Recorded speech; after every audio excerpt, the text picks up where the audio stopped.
श्री गणेशाय नमः, श्री सरस्वते नमः, श्री गुरुभ्यो नमः. जय सद्गुरुनाथ समर्थ. तुमच्या चरणी माझा माता सदा सर्वदा राहू देई दाता, ऐसा वरदाता देई की. श्री गणेशाला वंदन करून प्रभू रामचंद्राचं स्मरण आणि सद्गुरूशी शरण जाऊन कथेचं अनुसंधान आहे. ग्रंथकर्ते या ठिकाणी असणाऱ्या भगवंताची स्तुती करू लागलेली आहे. हे भगवंता, त्या ग्रंथारंभे, या अध्यायाच्या आरंभे जी असणारी कथा त्या ठिकाणी सांगणार आहे किंवा कथेला सुरुवात त्या ठिकाणी करणार आहे थोडं, तर म्हणजे माझं जे असणारं चित्त आहे, या चित्तामध्ये आणि अनेक विचार त्या ठिकाणी आलेले असतात. संशयाचं काहूर त्या ठिकाणी लागलेलं असतं आणि या मनातील असणारा संशय किंवा असणारे जे हे आहे मनामध्ये, ते इतरत्र असणारं मन त्या ठिकाणी भटकू नये. माझं असणारं अखंड हे जे मन आहे, हे मन तुमच्या चरणावर लीन त्या ठिकाणी व्हावं, अशा प्रकारचा आशीर्वाद मला त्या ठिकाणी प्राप्त व्हावा, अशी भगवंताला विनंती ग्रंथकर्ते करतायत. नमनी नमन जरी करावे तरी नमन रूपी हे जगा आघवे, तेथे नमनाची आणावे शून्याकार. मग ग्रंथकर्ते त्या ठिकाणी सांगतायत, भगवंता तुम्हाला असणारा साष्टांग नमस्कार त्या ठिकाणी करायचा म्हटलं तर तुम्हालाच कशासाठी त्या ठिकाणी तुम्हीच सांगितलं गेलं. या सृष्टीमध्ये जो काही असणारा त्या ठिकाणी जीव मात्र आहे, चराचरामध्ये असणारा भगवंत भरून उरलेला आहे त्या ठिकाणी. मग सगळीकडे या असणाऱ्या सृष्टीमध्ये जिकडे तिकडे पाहावं तिकडे भगवंत आहे, प्रत्येकाला नमस्कार त्या ठिकाणी घालावा, पण तुमचंच नाव घेऊन त्या ठिकाणी नमस्कार घालावा, असं माझ्या मनात त्या ठिकाणी आलं. म्हणून असणाऱ्या ह्या तुमच्याशिवाय ही असणारी सृष्टी त्या ठिकाणी परिपूर्ण नाही, सर्वत्र तुमचा असणारा अधिवास त्या ठिकाणी आहे, असं त्या ठिकाणी आणि ग्रंथकर्ते बोलू लागलेले आहे. शून्यकार जेथे झाला तेथे भासाची अवघा बुडाला, तया भासा पलीकडे ठाव स्वामीला, म्हणून नमनाला मती नाही. मग त्या ठिकाणी सांगतायत, ज्या सृष्टीमध्ये भगवंताशिवाय क्षण एक असणारा कण सुद्धा त्या ठिकाणी रिता नाही, सगळ्यामध्ये असणारा भगवंत आहे. शून्य असं काहीच त्या ठिकाणी नाही, जिथं भगवंत नाही असं असणारं त्या ठिकाणी स्थानच नाही. मग तो असणारा प्राणी मात्र असू द्या, जीव मात्र त्या ठिकाणी असू द्या, मग सगळीकडे असताना त्या ठिकाणी म्हणजे आम्ही तुम्हाला त्या ठिकाणी पाहतोय, म्हणून साष्टांग नमस्कार तुम्हाला त्या ठिकाणी असो असं ग्रंथकर्ते आणि भगवंताला बोलू लागलेले आहे. तरी स्फूर्ती स्फुरे अंतरी आणि मूर्ती ठसावी बरी, जैसी कृपेची लहरी मत दिनावरी असावी. मग असणाऱ्या भगवंता मी असणारा दिन आहे. कशामध्ये दिन आहे? पैशानं दिन नाही किंवा श्रीमंतीनं दिन नाही त्या ठिकाणी, पण मी एक अनाथ आहे. ज्याला असणाऱ्या भगवंताच्या प्राप्तीची इच्छा आहे, जोपर्यंत इच्छा होत नाही तोपर्यंत तो साधक दिन त्या ठिकाणी असतो, हीन असतो. म्हणून भगवंता तुमच्या प्राप्तीशिवाय मी दिन आहे त्या ठिकाणी, म्हणून या असणाऱ्या माझ्यासारख्या दिनावर कृपा त्या ठिकाणी करा. माझं असणारं मन इतरत्र त्या ठिकाणी भटकू नये, माझ्या शरीरानं वाईट कर्म त्या ठिकाणी होऊ नये, अशा प्रकारची कृपा माझ्यावर त्या ठिकाणी करा. माझ्यावर कृपेचा वरदास्त त्या ठिकाणी करा आणि या कथेसाठी अवसान त्या ठिकाणी द्या, असं ग्रंथकर्ते भगवंताला बोलू लागले. चित्ती धरी राजोने तो सिद्धी पावो सुगमा, अंतरी वसुदे प्रेमा नेई नेमा सिद्धी हा. मग भगवंता मी असणारा एक नेम त्या ठिकाणी केलेला आहे आणि माझ्या मनामध्ये जी इच्छा आहे की हा असणारा ग्रंथ परिपूर्णतेला त्या ठिकाणी जावा आणि जगत कल्याणासाठी, जगाच्या उपकारासाठी माझ्या हातून एक कार्य त्या ठिकाणी घडावं, म्हणून तुम्ही माझ्यावर असणाऱ्या कृपेचा वरदहस्त त्या ठिकाणी ठेवावा, माझ्या मनाची इच्छा परिपूर्ण त्या ठिकाणी करावी, अशा प्रकारचा आशीर्वाद भगवंता तुम्ही मला द्यावा, म्हणून तुम्हाला साष्टांग प्रणिपात असो. असो आता तो स्तुतिवाद वधुवाता कथानुवाद, जेने संतोषी गोविंद स्तुतिवाद ऐकुणी. मग त्या ठिकाणी ग्रंथकर्ते बोलू लागले, वेळ जाईल, नुसती भगवंताची स्तुतीच करून त्या ठिकाणी काही होणार नाही, त्यासाठी अंतःकरणातून प्रेम त्या ठिकाणी यायला पाहिजे. आणि भगवंताविषयी ज्या वेळेस प्रेम उत्पन्न होत नाही तोपर्यंत त्या साधकाचं दीनपणा त्या ठिकाणी जात नाही. म्हणून सांगू लागले, नुसती स्तुती करून त्या ठिकाणी होत नाही, तरीही माझ्या मनामध्ये त्या ठिकाणी आलं की आपलं कार्य सिद्धीला जावं म्हणून भगवंताला पाचारण त्या ठिकाणी करावं, म्हणून भगवंता मी तुमची असणारी आणि स्तुती म्हणले केली. जैसे याचक भिकारी जाती श्रीमानाची आद्वारी, त्याची स्तुती केल्यावरी प्रसन्नांतरी तो होय. मग ग्रंथकर्ते त्या ठिकाणी सांगू लागलेले आहेत, मी एवढी भगवंताची स्तुती का त्या ठिकाणी केली, कशासाठी केली. ज्या वेळेस एखादा असणारा भिकारी त्या ठिकाणी असतो आणि भिक्षा मागण्यासाठी एखाद्या श्रीमंताच्या दारावर त्या ठिकाणी जावं, त्या श्रीमंताची भली मोठी असणारी स्तुती करावी, आदरानं त्याला त्या ठिकाणी बोलावं, नाना प्रकारचं त्याचं असणारं गुणनवाद त्या ठिकाणी करावं. आणि ज्या वेळेस त्या भिक्षुकानं गुणनवाद केलं, श्रीमंताला त्या ठिकाणी बरं वाटतं आणि बरं झालं की मनाला आनंद त्या ठिकाणी होतो आणि आनंदाच्या भरात मनासारखी दान दक्षिणा तो असणारा श्रीमंत लोक आणि त्या गरीबाला त्या ठिकाणी देतात. म्हणून असणाऱ्या भगवंता मी तुमची आराधना त्या ठिकाणी केली, स्तुती केली, तुमच्या मनाला समाधान लागावं आणि त्या आनंदाच्या भरात तुमच्याकडून मला असणारा वरदहस्त त्या ठिकाणी प्राप्त व्हावा, कृपेचा वर त्या ठिकाणी मिळावा, म्हणून मी भगवंताची आणि आराधना म्हणजे केली. मग होऊन या प्रसन्ना पूर्वितयाची मनकामना, देवी स्तुती वाद्ये लक्ष्मी रमणा दासा प्रती पाळीत.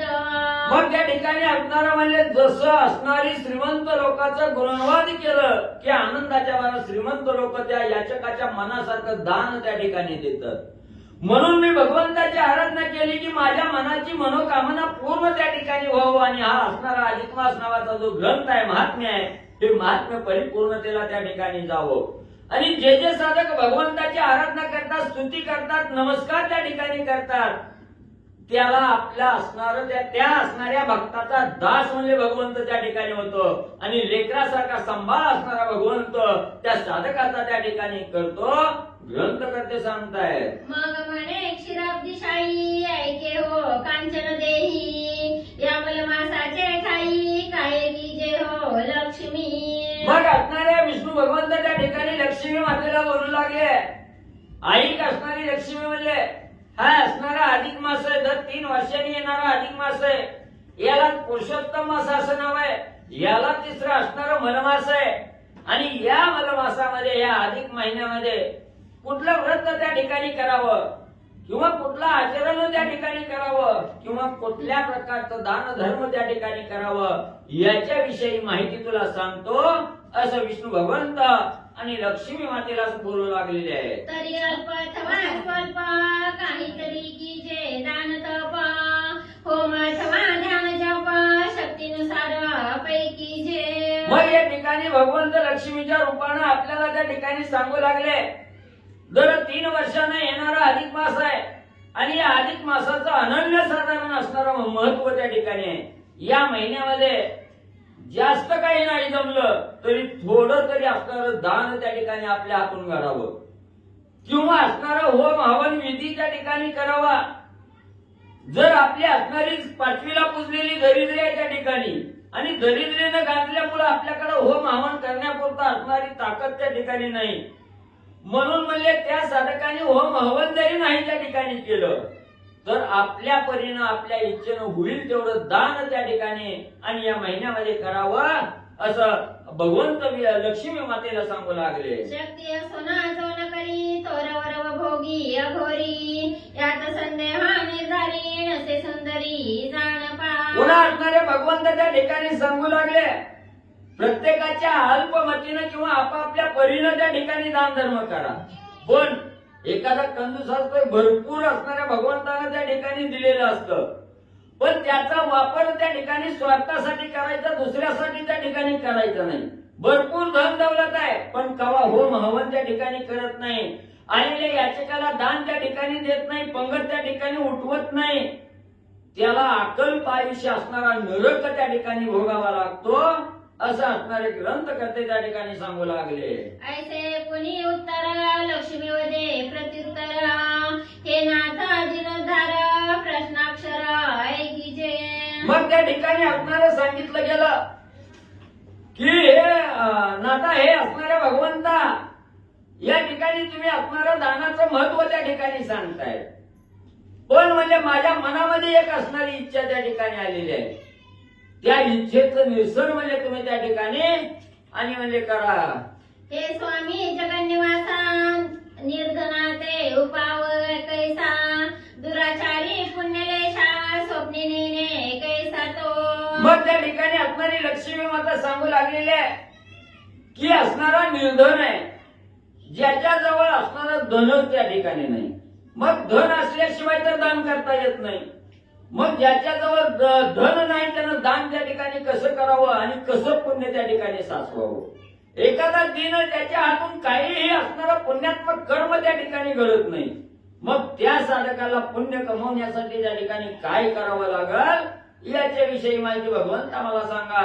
लक्ष्मी माता भगवंताला प्रश्न विचारू लागल्या. अविवेकी असती जे प्राणी पशुवता विचारती जनी तया प्राणी ते कैसेनी मुक्ती घडे स्वामी राजा.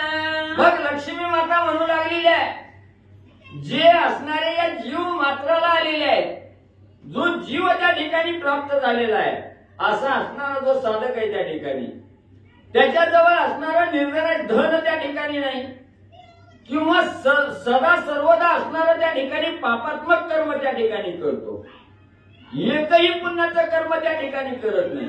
मग अशा साधकाला जर मोक्षाची इच्छा त्या ठिकाणी झाली, मोक्षाचा मार्ग धरण्याची त्या ठिकाणी इच्छा झाली तर त्याच्यासाठी उपाय काय त्या ठिकाणी करावा असं लक्ष्मी माता भगवंताला विचारू लागल्या. यासी उपाय केवता तो सांगीचे कृपावंता म्हणून चरणी ठेविला माता मग अनंत बोलत. मग जो साधक मुमुक्ष आहे म्हणजेच असणारा त्या ठिकाणी दरिद्रीमध्ये त्या ठिकाणी गांजून गेलेला आहे, धन नाही, मग त्याच्या हातून काही दान धर्म त्या ठिकाणी घडत नाही आणि त्याच्या मनामध्ये तर एक इच्छा आहे की आपल्याला असणारा मोक्ष त्या ठिकाणी मिळावा, भगवंताचा असणारं स्थान त्या ठिकाणी आपल्याला प्राप्त व्हावं. त्याच्यासाठी काय त्या ठिकाणी करावं लागल, त्यानं कुठला असणारा उपचार त्या ठिकाणी घ्यावा याच्याविषयीची माहिती भगवंता मला सांगा. लक्ष्मी माता बोलू लागल्या.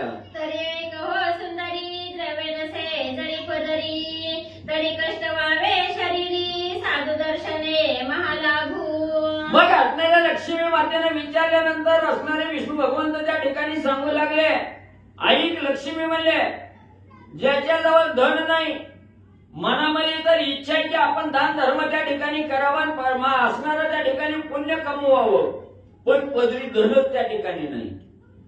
मग त्या साधकानं काय करावं असं भगवंताला विचारल्यानंतर भगवंत सांगू लागले, नसू द्या म्हणजे धन नसू द्या, फक्त मनाची इच्छा भगवंत प्राप्तीची त्या ठिकाणी झाली पाहिजे.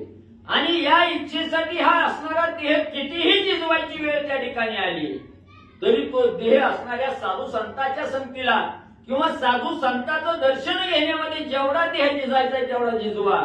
दान धर्म केल्याचं पुण्य आणि त्या ठिकाणी प्राप्त होतं. का साधू संतांच्या दर्शनानं किंवा साधू संतांच्या भेटीनं त्या ठिकाणी दान केलेल्याचं पुण्य त्या साधकाला त्या ठिकाणी प्राप्त होतं. म्हणून भगवंत लक्ष्मी मातेला सांगू लागले. देवदर्शना पुराणी काया कष्टवी जय गोसेवनी तया ते न लगे कपर्दिक दानी तपे करुणी मी तोषे. मग जे साधक त्या ठिकाणी धनाची इच्छा करत नाहीत, आपल्यापाशी धन असो नसो त्या ठिकाणी, पण हे असणारं जे भगवंतानं दिलेला देह आहे आपल्याला त्या ठिकाणी, या देहाचं सार्थक करण्यासाठी अनेक तीर्थयात्रा त्या ठिकाणी करतात. दररोज नित्य नेमानं भगवंताचं दर्शन त्या ठिकाणी करतात किंवा असणाऱ्या गायीचं पालन त्या ठिकाणी करायचं, वासरासह गायीचं रक्षण त्या ठिकाणी करायचं, गायीचं पालन त्या ठिकाणी करायचं, साधू संताला आराध्य त्या ठिकाणी द्यायचं. त्याला त्या साधकाला त्या ठिकाणी कसल्याही प्रकारचं दान धर्म करण्याची त्या ठिकाणी गरज नाही. याच्यातच त्याला असणारं पुण्य त्या ठिकाणी प्राप्त होतं. म्हणून असणारे भगवंत सांगू लागले. एच विषयी इतिहास ऐके हो स्वस्त मानस दयाचे निमज संतोष तोची प्रकार अवधारी. आणि जे साधक असणाऱ्या गायीचं रक्षण करतात, गायीचं पालन त्या ठिकाणी करतात, साधू संताला आश्रय त्या ठिकाणी देतात, साधू संतांचा समागम त्या ठिकाणी करतात, ते माझे अतिशय प्रिय त्या ठिकाणी आहेत. मग अशा साधकाला त्या ठिकाणी काय मार्ग करावा, माझी प्राप्ती कवा त्या ठिकाणी होते, याच्याविषयी आणि जो साधक असणाऱ्या म्हणजे त्या ठिकाणी भगवंताचे हात धरतो तो साधक माझा प्रिय त्या ठिकाणी कवा होतो त्याच्याविषयीची माहिती सांगतो आहे. या भुवनात्रयाचे ठाई गौतमी ऐसे दैवच नाही, जिने कष्ट उनिया देही क्षीरवृष्टी करी जगाते. मग त्या ठिकाणी असणारे भगवंत सांगू लागले या असणाऱ्या पृथ्वी तलावर गायीपेक्षा श्रेष्ठ कोणच त्या ठिकाणी नाही. गाय का श्रेष्ठ आहे त्या ठिकाणी? आपला सर्व देह त्या ठिकाणी पणाला लावते किंवा आपलं सर्व शरीर त्या ठिकाणी पणाला लावते आणि जगाच्या आत्म्याला शांतता देण्यासाठी ती अखंड दूध त्या ठिकाणी पाजते. आपलं दूध रूपी रक्त त्या ठिकाणी दुसऱ्याला देते आहे आणि दुसऱ्याचा जीव त्या ठिकाणी वाचवते. म्हणून गायीसारखं दैवत या असणाऱ्या पृथ्वी तलावर त्या ठिकाणी दुसरं नाही असे भगवंत सांगतायत. तरी प्रत्येही करावे पूजन, न घडे तरी मलमासरी जाना, मासवरी करावे पूजन ते निरूपण अवधारी. म्हणून गाय ही असणारी सर्वश्रेष्ठ आहे. आपला असणारा त्या ठिकाणी देहाचा विचार करीत नाही, शरीराचा विचार करीत नाही, जगत त्रयासाठी त्या ठिकाणी आपला देह कष्टवित आहे आणि लोकाला समाधान त्या ठिकाणी देते. म्हणून प्रत्येक साधकानं दररोज म्हणजे नित्य नेमानं अधिक महिना जरी नसला तरी दररोज गायीचं दर्शन त्या ठिकाणी करावं. आणि जर दररोज नाही झालं दर्शन तर या अधिक महिन्यामध्ये तरी नित्य नेमानं दररोज असणाऱ्या गायीचं दर्शन त्या ठिकाणी घ्यावं, गायीचं पूजन त्या ठिकाणी करावं असं भगवंत त्या ठिकाणी सांगतायत. एक मासापर्यंत जाणं स्वयंमुक्त करावे आपण, प्रातःकाळी करून स्नान देवतार्चना पैकी जे. मग त्या ठिकाणी त्या असणाऱ्या साधकांनी ह्या असणाऱ्या मलमासामध्ये पुरुषोत्तम मासामध्ये किंवा अधिक महिन्यामध्ये दररोज सकाळी उठल्याबरोबर असणारं संध्या स्नान करायचं, आंघोळ त्या ठिकाणी करायची, दिवसभर पूर्ण उपवास त्या ठिकाणी करायचा आणि दररोज असणाऱ्या देवाचं भगवंताचं असणारं पूजन म्हणजे नित्यनेमानं सकाळच्या प्रहरी आंघोळ झाल्यानंतर म्हणजे करावं. मग करावे गौतमी पूजन तया एवढे नसे पुण्य, घालून तृणधान्य भावे चरण वंदावे. सकाळी लवकर असणाऱ्या झोपेतून त्या ठिकाणी उठावं, आंघोळ त्या ठिकाणी करावी, असणाऱ्या देवतांचं पूजन त्या ठिकाणी करावं आणि नंतर म्हणजे गायीला आपल्या दारात घ्यावं, गायीचं पूजन मनोभावे त्या ठिकाणी करावं. थोडा असणारा चारा त्या ठिकाणी गायीला चारावा. याच्यासारखं पुण्य दुसरं काहीही त्या ठिकाणी नाही. एवढं गायीचं असणारं पूजन सर्वश्रेष्ठ पुण्य मिळवण्याचा मार्ग त्या ठिकाणी आहे. विष्णू भगवंत लक्ष्मीच्या रूपानं तुम्हा आम्हाला त्या ठिकाणी आणि सांगू लागले. गोपूजेला विजय भाळी तेने स्नान केले यमुना जळी, उठवल्या प्रातःकाळी आधी गौतमी नमावी. मग म्हणजे असणाऱ्या गायीचं पूजन त्या ठिकाणी करावं आणि गायीच्या असणारं जे शेपूट आहे हे शेपटाचा शेंडा आपल्या असणाऱ्या कपाळाला त्या ठिकाणी लावावा. आपण एवढा असणाऱ्या दूर देशाला काशीला त्या ठिकाणी वाराणसीला जाऊन गंगेमध्ये स्नान त्या ठिकाणी करावं. त्या गंगेमध्ये स्नान केल्यानंतर जेवढं पुण्य त्या ठिकाणी मिळतं तेवढं गायीचं पूजन करून गायीचे शेपटी आपल्या असणाऱ्या कपाळाला त्या ठिकाणी लावली की तेवढं असणारं पुण्य आपल्याला त्या ठिकाणी मिळतं. म्हणून दररोज सकाळी लवकर उठावं, आंघोळ करावी, असणाऱ्या देवाचं पूजन त्या ठिकाणी करावं आणि गायीचंही म्हणजे नित्य नेमानं पूजन करावं. जेवढं काशीला जाऊन पुण्य मिळत नाही तेवढं पुण्य म्हणजे अधिक महिन्यामध्ये गायीचं दर्शन केल्यामुळे मिळतं. मग गौतम पुत्रा करुण वंदना गोमय सडा समार्जना, तया योगे पवित्र सदना होय जाना तयाचे. मग त्या असणाऱ्या गायीचं पूजन त्या ठिकाणी करावं, वासराचं पूजन त्या ठिकाणी करावं. त्यात असणाऱ्या गायीच्या गोमूत्रानं शेणानं त्या ठिकाणी असणारी जमीन म्हणजे सारवावी आणि त्या सारवलेल्या जमिनीवर स्वच्छ असणारी सुंदर रांगोळी त्या ठिकाणी काढावी, तिथं गायीला त्या ठिकाणी उभा करावं. अशा प्रकारचा विधी धर्म आणि भगवंत सांगू लागले. तया घरी लक्ष्मी निवास ठावन से रोग अपमृत्यास, निरंतर करी निवास सदैव यश तोला आहे. आणि जो साधक असं नित्य नेमानं त्या ठिकाणी गायीचं पूजन दररोज सकाळी झोपेतून उठल्याबरोबर असणारा त्या ठिकाणी करतो त्याच्या घरी काही कदापि अकल्प मृत्यू असणारा त्या ठिकाणी अकाली मृत्यू त्या ठिकाणी कोणाचा होत नाही. कुणाचं असणारं दुःख दरिद्री त्या ठिकाणी येत नाही. काय येत नाही? जो साधक मनोभावे गायीचं पूजन करतो त्या साधकाच्या घरी अखंड भगवंत असणारे विष्णू भगवंत आणि आदिवास मध्ये त्या ठिकाणी करतात. कसलंही त्या साधकाला दुःखाची बाधा त्या ठिकाणी होऊ देत नाही. म्हणून अधिक महिन्यामध्ये दररोज नित्य नेमानं गायीचं पूजन म्हणले करावं. ऐसे गौतमीचे पूजन करून मग सुशिवा सपत्नीक द्विज बोलावून तयाची पूजा अर्ध पाद्यादी करून द्यावे दान तया प्रती. मग गायीचं पूजन त्या ठिकाणी झालं की असणाऱ्या म्हणले घरामध्ये जे असणारे साधक आहेत त्यांनी आपल्या असणाऱ्या पत्नीसह आपल्या असणाऱ्या गावातील किंवा असणारा म्हणजे शेजारचा कुठलाही असणारा ब्राह्मण त्या ठिकाणी बोलवावा. निस्ता ब्राह्मण नाही, सपत्नीक त्याच्या पत्नी बरोबर असणारं त्या ठिकाणी ब्राह्मणाला बोलवावं. घरी आणावं, त्याचं पाद्य पूजन त्या ठिकाणी करावं. पाय धुवावं, पाय धुवून असणारं मनोभावे त्याची असणारी पूजा त्या ठिकाणी करावी. आणि असं नसतं ब्राह्मणाला म्हणजे सपत्नी सह बसवावं. सालंकारी संयुक्त करुणा दोहन पात्र वस्त्र अलंकार जाण गळा पुष्पमाळा घालून घंट बांधून दान द्यावे. मग असणाऱ्या ब्राह्मणाला त्याच्या पत्नीसह घरी बोलवावं. पाटाचं आसन त्या ठिकाणी टाकावं, आसनावर त्या ठिकाणी बसवावं. दोघाच्याही समोर आदरातिथ्य त्या ठिकाणी करण्यासाठी असणारे आपल्या परीने जे काही वस्त्र आहेत ते वस्त्र आणावे. दाग दागिने दान देण्यासाठी त्या ठिकाणी द्यावं. तेही नाही त्या ठिकाणी जमलं तर फुलाच्या माळा त्या ठिकाणी आणाव्या, दोघाच्या गळ्यामध्ये त्या ठिकाणी घालाव्या. मनोभावे त्याचं असणारं पूजन म्हणजे त्या ठिकाणी करावं असं असणारे ग्रंथकर्ते सांगू लागले. ते घंटीचा होता नाद स्वर्गी सुख पावे पितृवृंद उतरवणे वैतरणीचा कंद सुख संवाद तो करी. मग त्या ठिकाणी ब्राह्मणाचा आदरातिथ्य त्या ठिकाणी करावं. गळ्यामध्ये असणारी घंटा त्या ठिकाणी बांधावी आणि ती घंटा त्या ठिकाणी बांधली की स्वर्गाच्या ठिकाणच्या देवाला 33 कोटी देवाला आनंद त्या ठिकाणी होतो. आणि जो कोणी आपला असणारा पूर्वज म्हणजे वैतरणी नदी म्हणजे असणारी त्या ठिकाणी यमधर्माच्या ठिकाणी असणारी वैतरणी नदी आहे. तिथं जरी कोण आपलं त्या ठिकाणी पचत असलं तरी या असणाऱ्या ब्राह्मणाच्या गळ्यातील घंटी वाजण्याबरोबर वैतरणी नदी त्या ठिकाणी मुक्त होते. तिथून तो साधक त्या ठिकाणी मुक्त होतो आणि स्वर्गाच्या मार्गाला त्या ठिकाणी लागतो. म्हणून म्हणजे असणाऱ्या ब्राह्मणाच्या गळ्यात घंटा बांधावीची, घंटा म्हणजे त्या ठिकाणी आवाज करावा.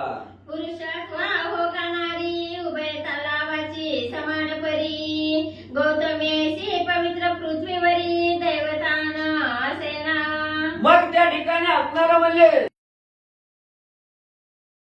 दोघांनीही समसमान पूजा केली तरी स्त्रीनं नाही करावा असा भेदभाव त्या ठिकाणी नाही. दोघांनीही पूजा त्या ठिकाणी केली तरी चालते. आहे का? ही गाय ही असणारी सर्वश्रेष्ठ आहे. त्या ठिकाणी गायीशिवाय महत्वाचं किंवा असणारं मोठं कोणच त्या ठिकाणी नाही. म्हणून गायीचं पूजन त्या ठिकाणी पुरुषानं अथवा स्त्रीनं त्या ठिकाणी केलं तरी चालतं. त्याला मोक्ष त्या ठिकाणी प्राप्त होतो. पुण्याचा पर्वत त्या ठिकाणी साचला जातो.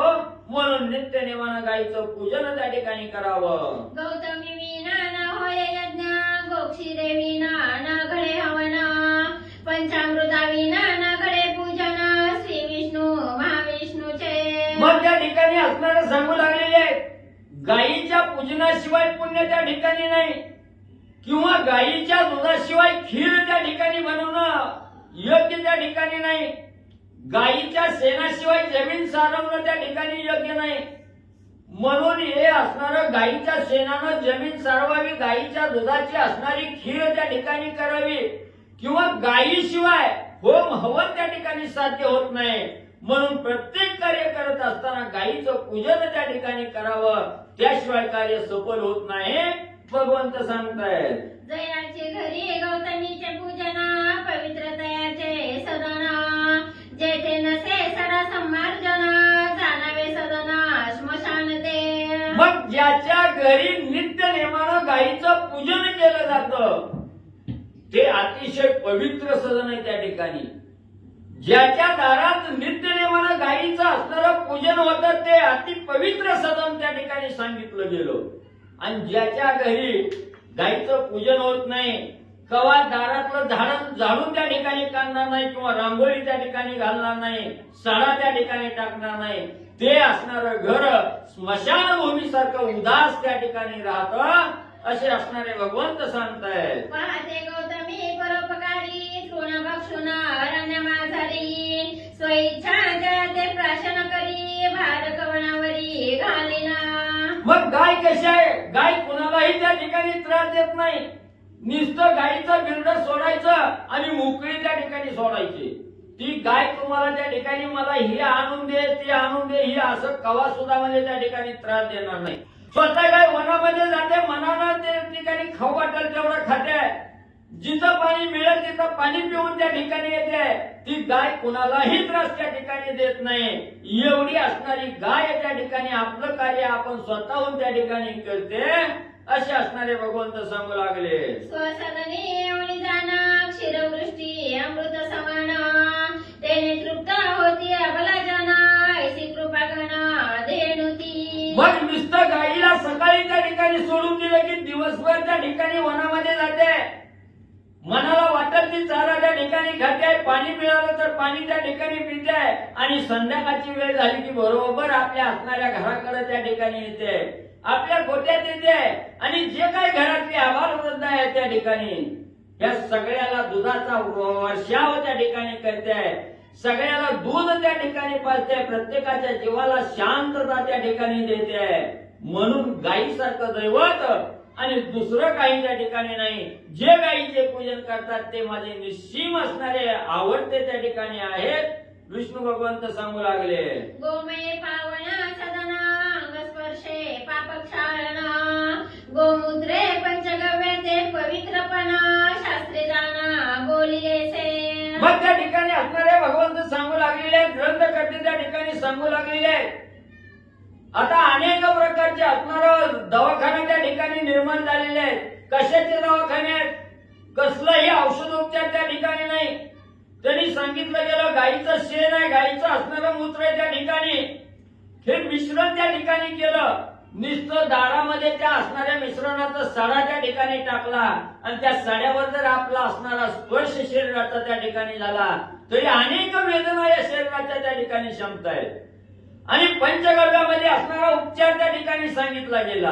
कुठलाही आजार झाला, शरीराला आजार झाला तर गायीचं शेण आणि मूत्र त्या ठिकाणी कालवायचं, सर्व अंगाला लेप त्या ठिकाणी द्यायचा, हे पंचगव्यामध्ये उपचार सांगितला गेला. त्यानंही असणाऱ्या जीव मात्राला त्या ठिकाणी आनंद मिळतोय.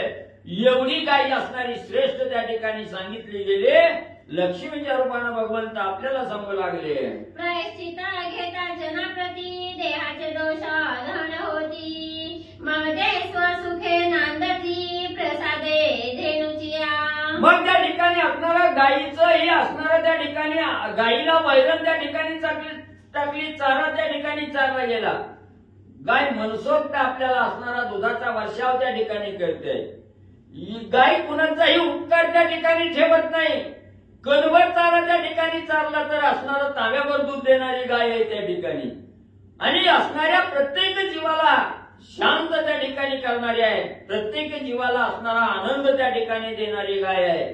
म्हणून प्रत्येकाला असणाऱ्या गायीचं अनन्य साधारण महत्व त्या ठिकाणी जाणावं, गायीचं पूजन त्या ठिकाणी करावं. गाय ही सर्व घरातल्या सर्व लोकांना त्या ठिकाणी आनंद देते, निरोगी त्या ठिकाणी करते. एवढं अनन्य साधारण महत्व गायीचं त्या ठिकाणी आहे.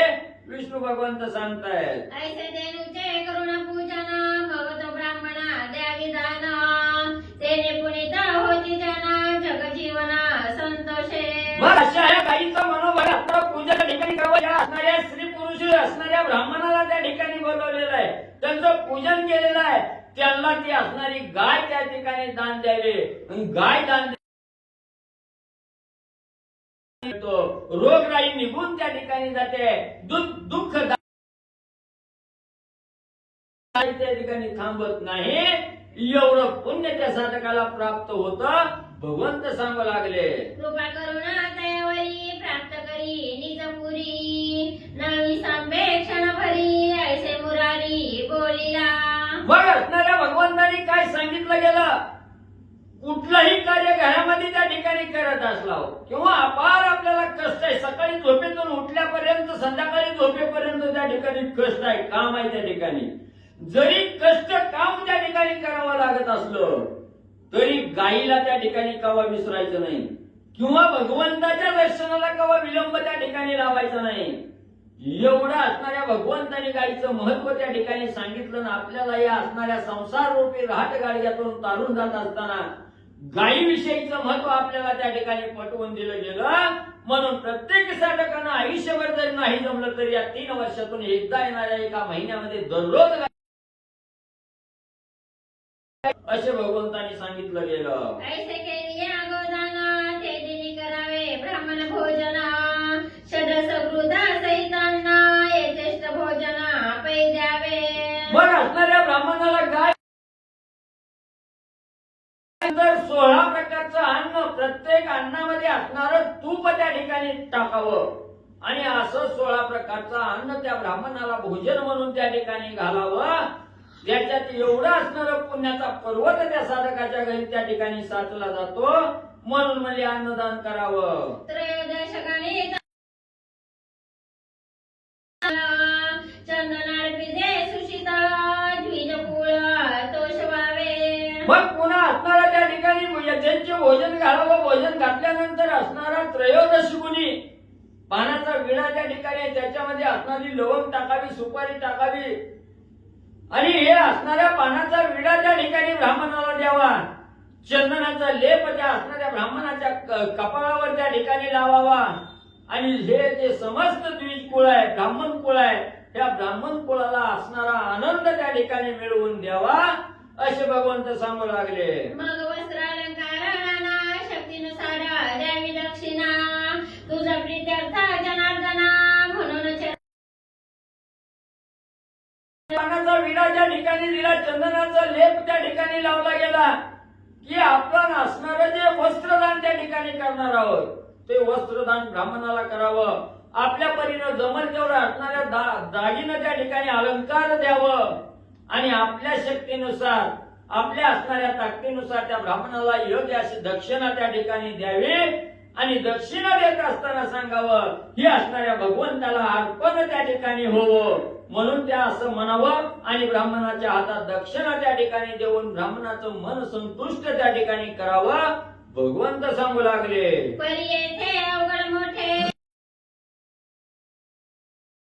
अहंकारे मी तवन फेटे नेटे पोटे पळे मी. पुन्हा भगवंतांनी सांगितलं जरी तुमच्या घरचं चांगलं आहे, ब्राह्मणाला हित त्या ठिकाणी समजलं, ब्राह्मण 1 रुपया दिला तरीही खुश त्या ठिकाणी होतोय, पण आपली आतोनात संपत्ती आहे त्या ठिकाणी म्हणून 1001 रुपया त्या ब्राह्मणाला द्यायचा आणि पुन्हा रस्त्याला जायचं, वाहवा त्या ठिकाणी करायची. मी ब्राह्मणाला 1001 रुपया दक्षिणा त्या ठिकाणी दिला अशी गर्जना त्या ठिकाणी करून सांगायची. त्या दक्षिणेचा अहंकार त्या ठिकाणी आला की त्या ज्या साधकाच्या अंतःकरणामध्ये अहंकार निर्माण झालाय, मी पण आलेला आहे, त्या साधकाच्या आणि अंतर्यावर म्हणजे मी त्या ठिकाणी राहत नाही, जवळ तर जाणं त्या ठिकाणी लांबच राहिलं. ज्या साधकाच्या ठिकाणी दान धर्म केल्याचा अहंकार आहे त्या अहंकारामुळे त्या साधकाच्या जवळ माझा असणारा स्पर्श त्या ठिकाणी होत नाही, त्या साधकाला मी जवळ त्या ठिकाणी करत नाही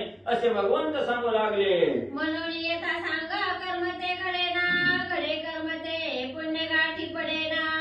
ऐसे बोलिले साधू वचना ते अमान्य करवेना माझे. मग त्या ठिकाणी असणाऱ्या भगवंतांनी सांगायला सुरुवात केली. जे साधक अहंकाराच्या गर्तेत त्या ठिकाणी पडलेले आहेत त्या अहंकारामुळे असणारा भगवंत त्या ठिकाणी आठवत नाही. जरी आठवला तरी त्या अहंकारापोटी सर्व शून्य त्या ठिकाणी होत आहे, भगवंत प्राप्ती त्या ठिकाणी मावळली जाते आहे. म्हणून जे जे साधक अहंकारामध्ये दान धर्म त्या ठिकाणी करतात आणि दान धर्म केल्याचा असणारा अहंकार ज्याच्या असणाऱ्या शरीरामध्ये त्या ठिकाणी उत्पन्न होतो त्याला मी त्या ठिकाणी जवळ करत नाही. पण ज्या साधूच्या दर्शनाला तो त्या ठिकाणी गेला, ज्या साधूचं मन संतुष्ट त्या ठिकाणी केलं, त्या साधूनं जर भगवंताला सांगितलं याच्यावर असणारी कृपा त्या ठिकाणी करा, तर साधू संतांच्या सांगण्यावरून त्याला जवळ करत नाही. भगवंत धरी कोटी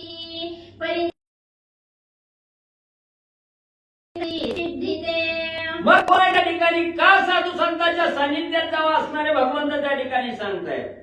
प्रत्येकाला 1 रुपया जरी आपण दानपेटीमध्ये त्या ठिकाणी टाकला तरी स्वतःने दान 1 रुपया केला म्हणून याचा अहंकार त्या ठिकाणी जळला जातो आणि त्या अहंकारामध्येच गुरफटून तो साधक जातो.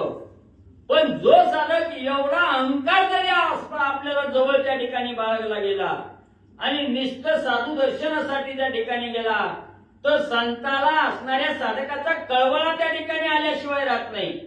ज्या साधूला असणाऱ्या म्हणजे साधकाचा असणारा त्या ठिकाणी हेवा वाटला गेला किंवा याचं कल्याण त्या ठिकाणी करावं असं साधूला त्या ठिकाणी वाटतं.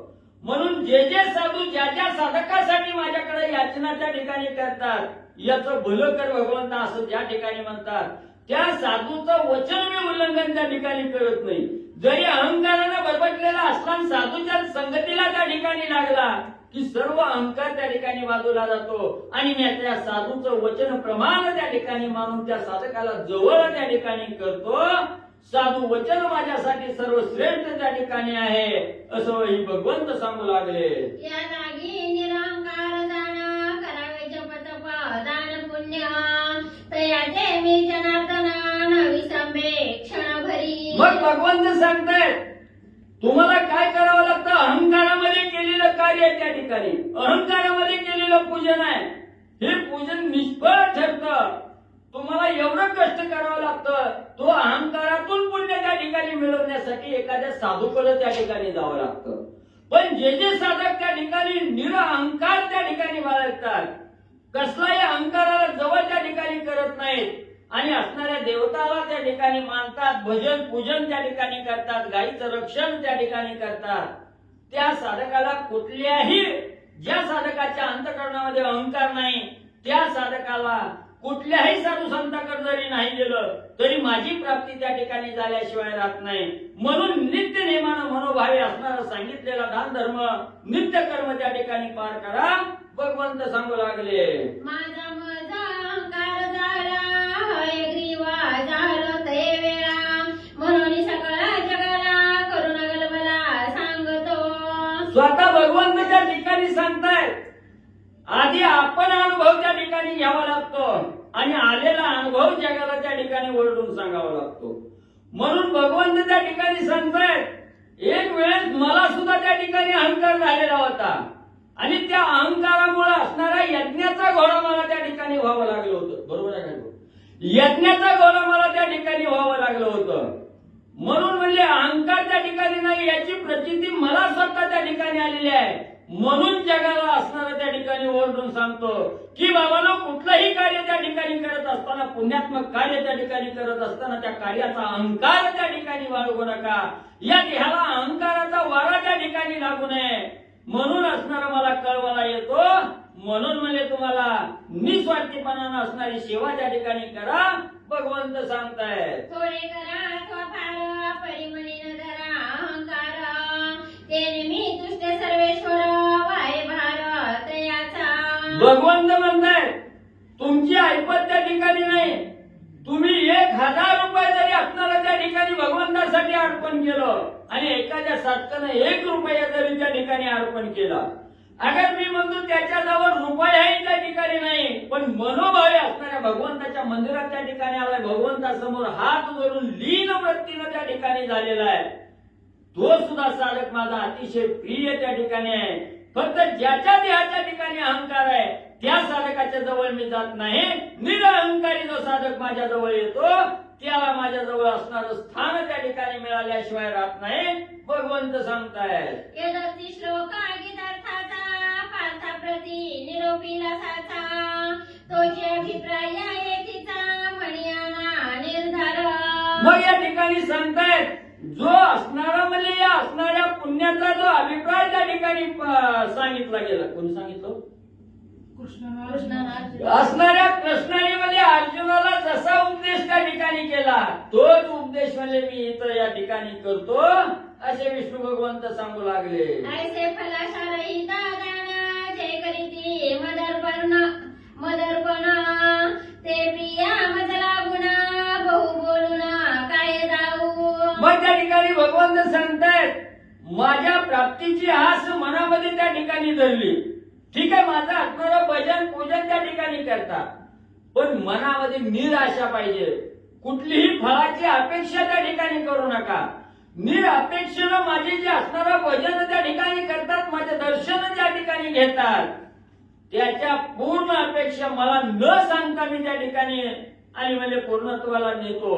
म्हणून म्हणजे अपेक्षा मनामध्ये ठेवून, आशा मनामध्ये ठेवून माझ्या दर्शनाला जे साधक येतात त्यांच्या मनोकामना पूर्ण झाल्याशिवाय त्या ठिकाणी राहत नाहीत.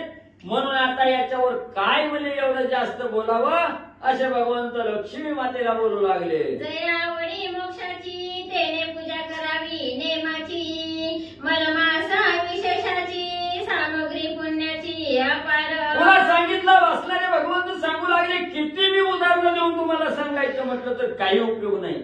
थोडक्यात सांगतो म्हणजे आता ज्याला ज्याला वाटतंय आपल्याला असणारा मोक्ष त्या ठिकाणी मिळावा, स्वर्ग प्राप्त त्या ठिकाणी व्हावा, त्या साधकानं म्हणजे इथं जसा नियम सांगितलाय त्या नियमाप्रमाणे या अधिक महिन्यामध्ये प्रत्येक दिवशी जे वर्तन त्या ठिकाणी सांगितलं, जे आचरण सांगितलं गेलं, जे पूजा विधान सांगितलं गेलं, त्या नित्य नियमानं कार्य त्या ठिकाणी करा. असणारा त्या ठिकाणी तुमची मुमुक्षा, तुमच्या मनाची इच्छा त्या ठिकाणी पूर्ण झाल्याशिवाय राहत नाही, मोक्ष प्राप्त झाल्याशिवाय त्या ठिकाणी राहत नाही. म्हणून नित्य नेमानं एक एवढा महिना तरी असणारा म्हणजे आचार विचार त्या ठिकाणी बदला आणि माझं असणारं पूजन करा. ऐसे हे गोमहिमन तुझं मी केले निवेदन, म्हणून स्वयं जनार्दना लक्ष्मी प्रती आपण सांगत. मग त्या ठिकाणी भगवंतांनी सांगितलं, लक्ष्मी माते तू विचारलं, ज्या साधकाकडे धन दौलत नाही, गरीब आहे, दरिद्रीत म्हणजे 5 पिढ्याला दरिद्री त्या ठिकाणी लागलेली आहे, त्या साधकाला मोक्ष प्राप्त करण्यासाठीचा पर्याय विचारला. म्हणून तू विचारला, म्हणून मी असणारं गायीचं महत्व त्या ठिकाणी सांगितलं. गायीचं पूजन करण्यासाठी 1 रुपयाही त्या ठिकाणी लागत नाही, दान धर्म करण्याची गरज नाही, फक्त गायीचं मनोभावे पूजन करा, ब्राह्मणाचं पूजन त्या ठिकाणी करा, ब्राह्मणाला वस्त्रदान त्या ठिकाणी द्या. एवढं म्हणजे त्या ठिकाणी महत्व सांगितलं. म्हणून आता असणारं पुढचं कथानक काय आहे ते आपले श्री हरी महाराज त्या ठिकाणी सांगतील.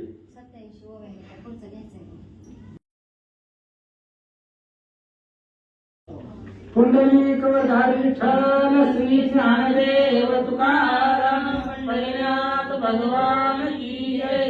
प्रभु श्री रामचंद्र भगवान की जय. कपिवर्य महारुद्र हनुमान की जय.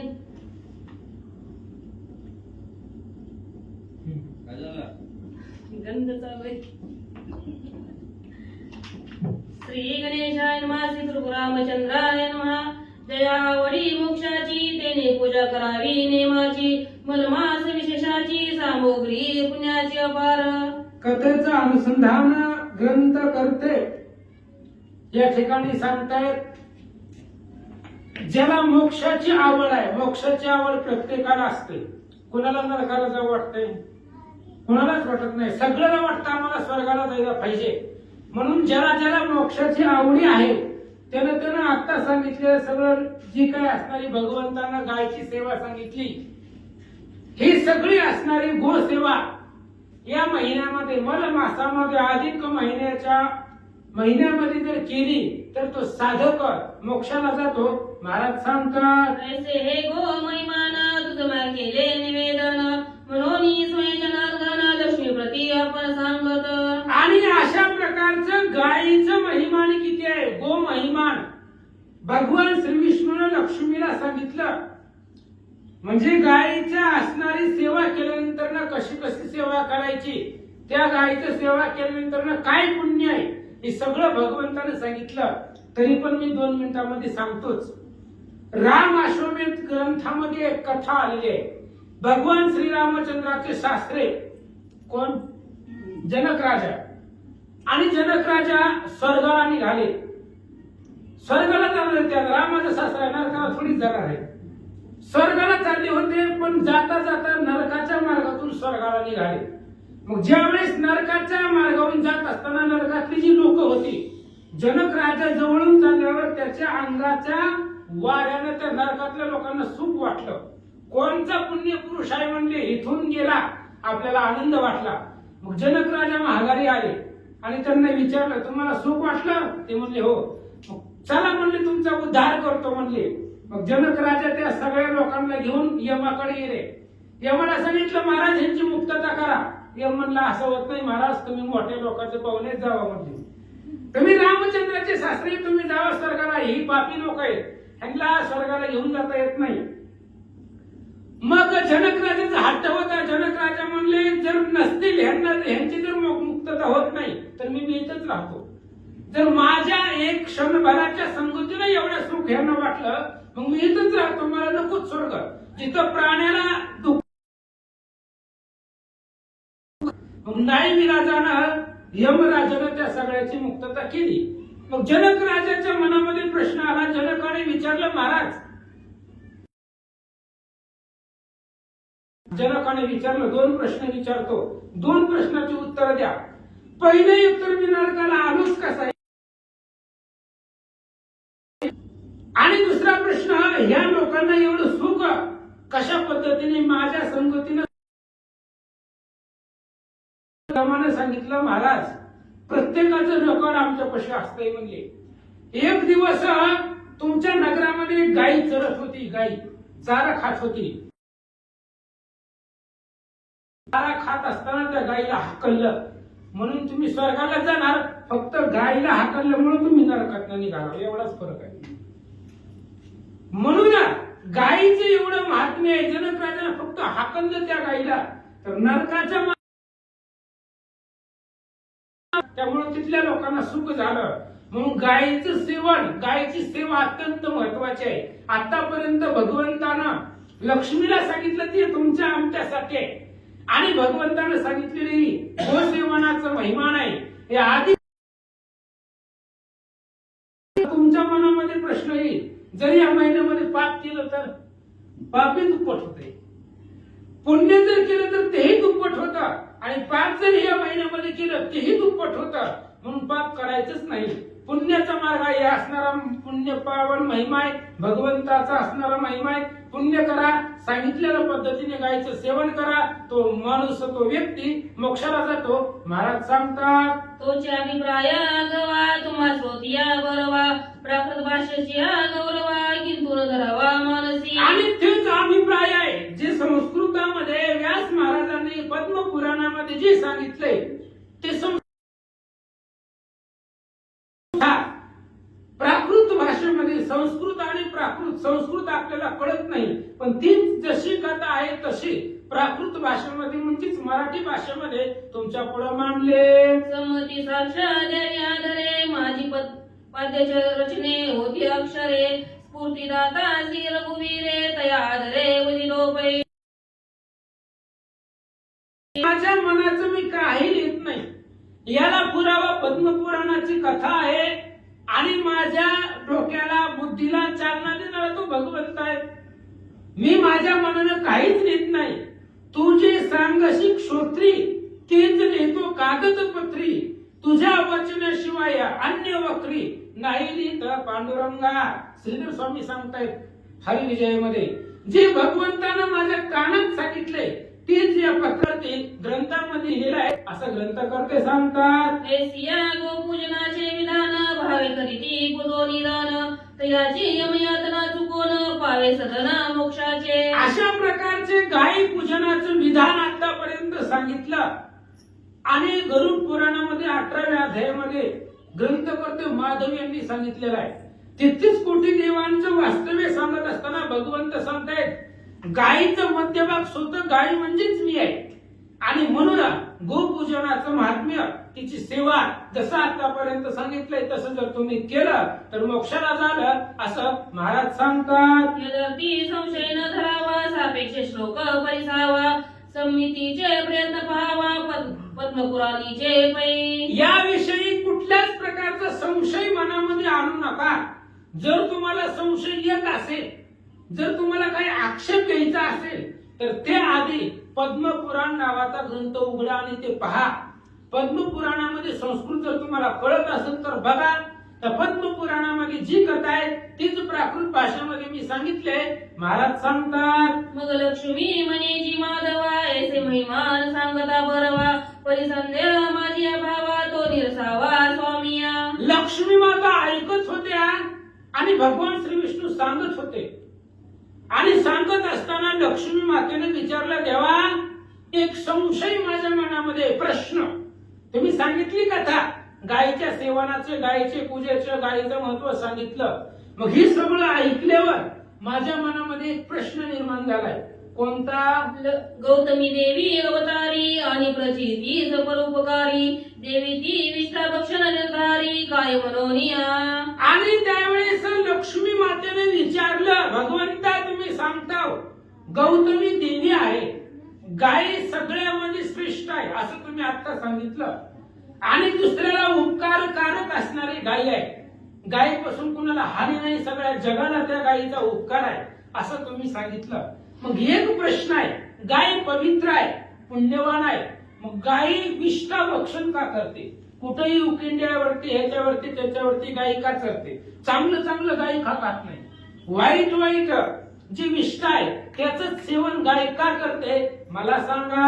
मग बोले रमाधवो एक याचा अभिप्रायो शापास्तव पाहावो विष्ठा भक्षण ते झाली. भगवान श्री विष्णूने सांगायला सुरुवात केली, ऐक म्हणली लक्ष्मी, गाय पुण्यवान आहे, गाय पवित्र आहे, पण गाय स्वतःच्या मुखाने विष्ठा भक्षण का करते?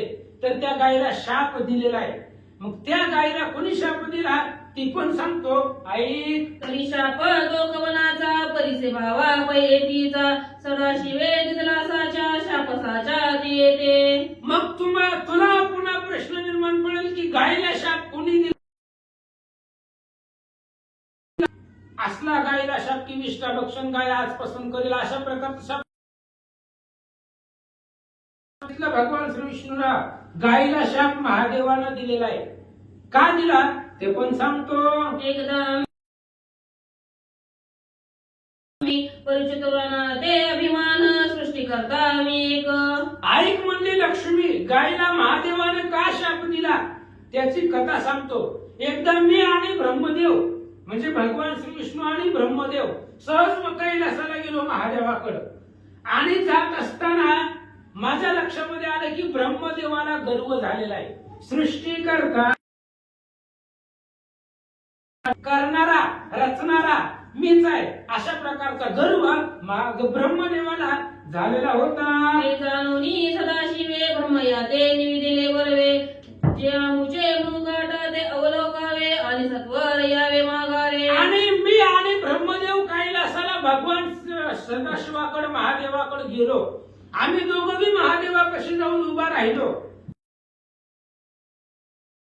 ब्रह्मदेवाला गर्व झाला, महादेवानं ओळखलं आणि महादेवानं ब्रह्मदेवाला सांगितलं, महाराज जावं म्हणले, माझं जे मुकुट आहे म्हणजे माझ्या स्वरूपाचं जे मुकुट आहे ते मुकुट कुठं आहे जरा शोधून या असं काम ब्रह्मदेवाला महादेवानं सांगितलं. या देखता मलागी निरोपिता झाला महायोगी अमुचे पदतळ पाहून विगी परतून यावे मागारे. लक्ष्मी ब्रह्मदेवाला सांगितलं, महादेवानं जावा आणि माझं मुकुटाचं ठिकाण किंवा माझा मुकुट पाहून या. आणि मलाही काम सांगितलं भगवान श्री विष्णूला, तुम्हीही जावा, पाताळामध्ये जावा, कुठं जायचं तिथं जावा आणि माझ्या पायाचं वास्तव्य कुठं आहे, पायाचं ठिकाण कुठं आहे ते शोधून येण्यासाठी मला सांगितलं असं सांगू लागले. ऐसी आज्ञा कैलासनाथे दिली अम्मा उभयता ते अभिमानी जाणून ब्रह्मया ते मुकुट शोधते तो गेला. आणि अशा प्रकारची आज्ञा महादेवानं आम्हा दोघांना दोन कामं सांगितली. महादेवानं भगवान श्री विष्णूला सांगितलं, जावा माझे पाय कुठं आहे, म्हणजे मी जर विराट स्वरूप धारण केलं तर माझ्या पायाचं ठिकाण कुठं असेल ते शोधून या. आणि ब्रह्मदेवाला सांगितलं, माझं मुकुट कुठं आहे, मुकुटाचं असणार ठिकाण कुठं आहे ते शोधून या. अशी दोघांना दोन कामं सांगितली. आणि भगवान महादेव जी आहेत, भगवान ब्रह्मदेव जी आहेत, मुकुट शोधण्यासाठी निघाले. मग आम्ही जाऊन पाताळा शोधिता झालो रसातळा अतळ वितळ सुतळा सप्तपाताळ शोधिले. मलाही महादेवाने सांगितले की तुम्ही जावा आणि माझ्या पायाचं ठिकाण शोधून या. मग आम्ही गेलो.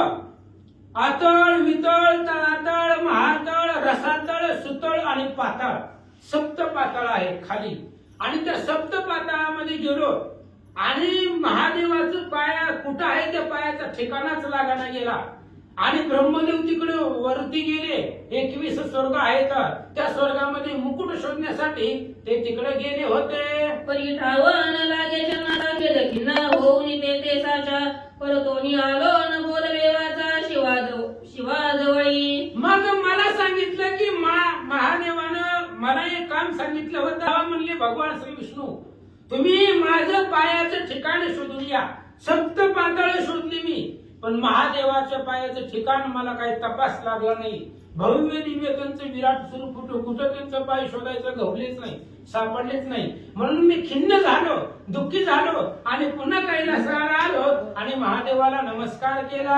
आलो दृष्टी अदो मुख हे देखुनी कैलास नायक माझे आश्वासोनी नावेक बैसच्छन एक पयाता. मी गेलो महादेवाच्या पुढे गेलो, खाली मान घालून उभा राहिलो. कारण जे काम सांगितलं होतं ते आपल्याकडून झालं नाही, त्याच्यामुळे मी मान खाली घातली आणि महादेवाच्या पुढे जाऊन उभा राहिलो.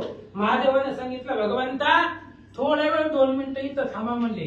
दुसऱ्याला मी एक काम सांगितलेलं आहे, ती महागाडी येऊ द्या, ते आल्यावर आपण बघू. अशा प्रकारे सांगू लागले. तो इकडे ब्रह्मदेवे काय केले 21 स्वर्ग धुंडाळीले परिमुकुटाचा अंत न कळे म्हणे परतोरी जाता भेदन दिसे मज लागी. आणि मग ब्रह्मदेवाला मी ते काम सांगितलं होतं. ब्रह्मदेव गेले 21 स्वर्ग हुडकले, पण भगवान महादेवाच्या मुकुटाचा अंत लागला नाही. ब्रह्मदेव म्हणला रिकाम्या हाताने कसं जावं, काम सांगितले म्हणल्यावरती पूर्णच करून जायला पाहिजे ना. सृष्टीकर्ते आहेत आपण, सृष्टी निर्माण केलेली आहे आणि एवढं काम आपल्याकडून होत नाही का. म्हणून ब्रह्मदेवाला दुःख वाटलं आणि ब्रह्मदेव काय करतात, तो कुडी बुद्धी उपदली अंतरी तो देणू आणि कीर्तिकी पाचारी साक्ष द्यावया शिवाजवळी चला मग समागमे माया. ब्रह्मदेवाची बुद्धी कुडी झाली म्हणजे मनामध्ये वाईट विचार आले. ब्रह्मदेवाने विचार केला महादेवाचा मुकुट कुठे आपल्याला नाही दिसला, पण दिसलाच म्हणून सांगायचं. खोटं बोलायचं पण रिटून बोलायचं, मागे सरायचं नाही. मग बरं आपण जर सांगितलं बघितला मुकुट तर महादेवाला विश्वास बसेल का. कोणीतरी साक्षीदार लागतो. म्हणून ब्रह्मदेवानं गाई आणि कीर्तकी या दोघांना सोबतीला घेतलं. चला म्हणले माझ्या बरोबर साक्ष द्या, महादेवापाशी चला आणि फक्त गायीनं सांगायचं की यांनी तुमचा मुकुट बघितलाय. अशा प्रकारचं साक्ष देण्यासाठी गायीला ब्रह्मदेव सोबत घेऊन गेले. ऐसी समागमे घेऊनी कमळासनाला कैलास भुवनी दुर्लक्षते नमुनी बोलता झाला पै. मग ब्रह्मदेवानं गायीला आणि कीर्तकीला आपल्या सोबतीला घेतलं. चला म्हणले महादेवाकडे साक्ष देण्यासाठी. आणि ते असणारे दोघे जण आले महादेवाकडं. ब्रह्मदेव आले, ब्रह्मदेवानं नमस्कार केला आणि नमस्कार केला महादेवाला. आणि नमस्कार करून ब्रह्मदेव महादेवाला काय म्हणतात, परम आवेशे बोले तेव्हा मुकुट पाहुनी सला शिवा साक्षी घेऊनी धावा दर्शनापै मयालो. आणि ब्रह्मदेवानं सांगितलं, भगवंता तुम्ही सांगितलेलं काम परिपूर्ण करून आलोय. तुम्ही सांगितलं होतं मुकुट कुठं आहे, मुकुटाचं ठिकाण कुठं असेल ते शोधून या, बघून या. मी बघून आलो म्हणले. तुमचा मुकुट कुठं आहे मला दिसला. तुम्हाला जर खोटं वाटत असेल तर साक्ष पुराव्यासाठी या दोघांना घेऊन आलो असं बोलू लागले. लक्ष पुसता चंद्रमोळी असते बदले ते वेळी म्हणून क्रोधे शापिली दोघा ते नीलकंठे. आणि लगेच ब्रह्मदेवाने सांगितलं, तुम्हाला जर माझ्या बोलण्यामध्ये तथ्य वाटत असेल, खोटेपणा वाटत असेल तर ह्या असणाऱ्या गायीला आणि कीर्तकीला विचारा, मी ते मुकुट बघून आलोय का नाही. त्यावेळेस गायीने सांगितलं, त्या कीर्तकीनं दोघांनी बी सांगितलं बरोबर आहे म्हणले. हे ब्रह्मदेवानं आमच्या समोर तुमचा मुकुट बघितलाय, बघून आले. महादेवानं ओळखलं, देव आहे तो, देवादी देव आहे. महादेवानं ओळखलं इतकी कमी खोटं बोलतात. म्हणून या असणाऱ्या दोघांना, त्या गायीला आणि कीर्तकीला भगवान महादेवानं शाप दिला. तैपासूनी विष्ठा भक्षणा देऊ झाली असे देख पूजा झाले तो केतक ऐसा कथानक पूर्वीचा. सांभाळीन जातीची एक स्त्री आहे. आणि मग अशा पद्धतीने त्यावेळेस दोघेही खोटं बोलले, कारण मुकुट कोणीच पाहिला नव्हता. ब्रह्मदेवाने मी पाहिला नाही, ह्या गायीने कीर्तकीने कोणीच पाहिला नव्हता. मग आल्यानंतर लगेच महादेवाच्या लक्षात आलं आणि महादेवानं गायीला शाप दिला. तू खोटं बोलली, खोटं तोंडानं बोलली, म्हणून तुझं असणार मुख आहे, मुख विषाभक्षक होईल. म्हणून गाय कुठेही उकिरड्यावरती ते विष्ठाभक्षकी खाते, अपवित्र खाद्य गाय खाते, कारण महादेवानं शाप दिलेला आहे. अशा प्रकारे सांगू लागले. तुझ्या संशयाची निवृत्ती झाली की ते नसे चित्ती, देव सर्वांगी पवित्र मनती, मुख जाणते अपवित्र. भगवान श्री विष्णू लक्ष्मीला सांगतायत, तू प्रश्न विचारला होता की गाय देवी आहे, गौतमी आहे, मग असं कुठेही काही कसं काय खाते. त्यावेळेस ही कथा आहे की महादेवानं त्या गायीला शाप दिलेला आहे. गायीचं सर्वांग पवित्र आहे. गायीला जर खाजवलं तर आपल्या शरीरावरची सगळी जे काही दोष आहेत ते दोष संपले जातात, पुण्य प्राप्त होतं, गायीला सुख होतं. म्हणून गायीचं सर्वांग पवित्र आहे आणि मुख अपवित्र आहे, म्हणजे मुखानं विष्ठा वगैरे ती भक्षण करते. त्याचं कारण आहे महादेवानं शाप दिलेला आहे, असं भगवान श्री विष्णू लक्ष्मीला सांगतात. मागुती संशया ते धरून मने माधवा लागून, श्री सरस्वती ते निवासस्थान जीवागली असे की. पुन्हा लक्ष्मीच्या मनामध्ये संशय निर्माण झाला. म्हणले आता प्रत्येकाच्या जिभेवरती कोण आहे? सरस्वती आहे. आपण बोलतो, बोलून आणि ती सरस्वती आहे, विद्येची देवता सरस्वती आहे. मग आता तुम्ही म्हणता की गाय बोलली, ज्यावेळेस गाय बोलली त्यावेळेस गायच्या जिभेवर सरस्वती होती. मग सरस्वतीनं सुद्धा खोटं बोलली, त्यावेळेस खोटच बोलली असेल तेव्हा. मग असं कसं काय झालं? तर तेही कथा भगवान श्री विष्णू लक्ष्मीला सांगतात. ऐसिया कुशळ स्थानी सरस्वती ते निवास काय म्हणून, मग बोले मोक्षदानी एक कथनी त्याची पहिली. गायीच्या मुखामध्ये सरस्वती आहे, जिभेवरती आहे. मग गाय ज्यावेळेस असं विष्ठा वगैरे भक्षण करत असेल त्यावेळेस तिथेही सरस्वतीचा वास गायीच्या मुखामध्ये असल्यामुळं मग ती सरस्वती अशी पुष्कळ ठिकाणी कशी काय राहते, त्या असा प्रश्न लक्ष्मी मातेने विचारला. त्यावेळेस त्याची कथा भगवान श्री विष्णू सांगू लागले. एके दिवशी एकदा ब्रह्मदेव सेवला बुद्धिवादा, काम बुद्धीने पेटला मला सरस्वती. आणि एकदा असं झालं होतं, ब्रह्मदेवाची मुलगी आहे ती सरस्वती, आणि ब्रह्मदेवाला त्या सरस्वतीकडे पाहिलं आणि ब्रह्मदेवाला काय मन निर्माण झाला आणि त्याच सरस्वतीची अभिलाषा ब्रह्मदेवानं केली. हे अंतरी जाणविले शिवा ते मग शापिले तिया ते, कुळी गडे वास तू ते अपवित्र ते गर्वित.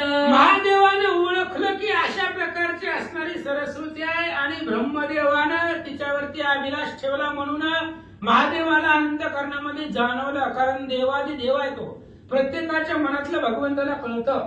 जाणे मुंगीचे ही मानस, मुंगीच्या मनात काय झालं हे ओळखणारा तो देव आहे. आणि लगेच महादेवाने ओळखलं आणि सरस्वतीला शाप दिला, अपवित्र जागी तुझा वास होईल असा शाप महादेवाने दिला. ऐसा शाप सरस्वतीसी देता झाला कैलासवासी, म्हणून या जीवाग्रेसी निवासतयेसी पैजाला. अशा प्रकारचा शाप सरस्वतीला महादेवाने दिल्यामुळं ते असणाऱ्या गायीच्या जिभेवरती सरस्वतीचा वास झाला आणि गायी जिथं जिथं जे जे विष्ठा भक्षण करेल तिथं तिथं सरस्वतीचा वास आहे किंवा राहतो, असं भगवान श्री विष्णू लक्ष्मीला सांगतात. आता कलियुगा माझारी कुपात्री ते निवास करी, आणि कुळवंताचे घरी कुळी उपजे मूर्ख पुत्र. आजही कलियुगामध्ये जर पाहिलं गेलं तर जे कुपात्रा वाईट प्रवृत्तीने वागणारे जे लोक आहेत त्यांच्या ठिकाणी सरस्वतीचा वास आहे. म्हणजे सरस्वतीला जिथं जिथं निंदनीय व्यक्ती राहते, ज्याच्या मनामध्ये कामक्रोध भरलेले आहेत, दुसऱ्याची निंदा करतो, वाईट प्रवृत्तीचा जो व्यक्ती आहे त्याच्यापाशी सरस्वती राहते, चांगल्यापाशी बी राहते.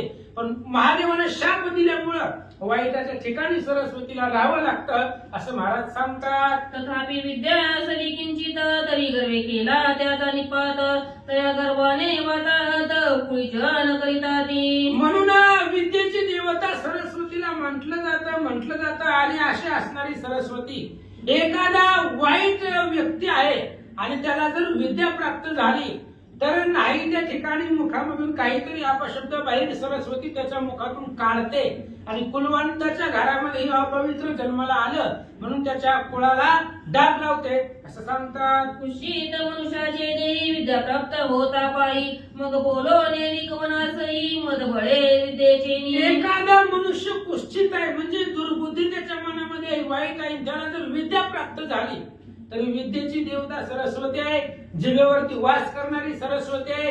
ती विद्या त्याला टायमाला आठवत नाही, त्याला बोलता येत नाही असं महाराज सांगतात. असो आता हे प्रस्तुत पुढे होणारे ते कथिले निश्चित परिजे जन श्रीमंत आपले आई समाधाये. असं म्हणले ग्रंथकर्त्यांनी सांगितलं. ऐका, जे पाठ आतापर्यंत कथा झाली ती सांगितली 2 अध्यायामध्ये.